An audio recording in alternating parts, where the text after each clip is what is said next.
Let's talk about restocking, because reordering manually, it works until it doesn't. You get busy, you forget to check stock levels, and then suddenly your best seller is out of stock, and it's a week before your supplier can ship anything. Here's the truth. You don't need to choose between automation or control.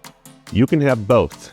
And here's how you do it. Say you run a skincare brand and that you have a very popular skincare cleanser that just flies off the shelf. You usually keep an eye on it, and when you hit roughly 20 units left, that's when you typically reorder. Except one weekend you face a sudden spike in demand because your sales team just came back from a killer conference. They did great. And you sell 100 units in 2 days. But now you're in trouble. What if you had just set a reorder point? A reorder point is nothing more than a trigger that you as a user create in your solution. It tells the system that, hey, when we get below this level, I want you to auto create an order, and now your system is going ahead and moving forward with that. Or you can even just tell it to give you an alert so that you can do it. You have a choice. You approve it, your supplier ships, and you never run dry. It's not about giving up control. It's about giving up scrambling. Here's how you get started. First, you pick your top 3 best sellers. Second, you look at how many units sell per week. Third, figure out your average lead time from the supplier. 4, multiply those numbers and add a buffer.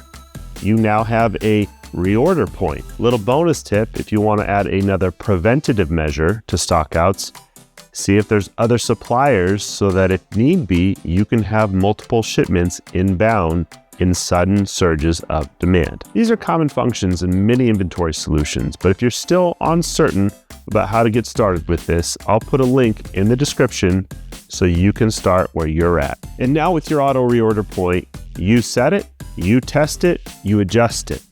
It doesn't have to stay the same. You let your experience make the corrections. Automation isn't about doing less thinking. It's about making smarter decisions before you're in panic mode. When your system has your back, you get to spend less time reacting and more time proactively running your business. And that's what it's all about. Keep at it. You got this.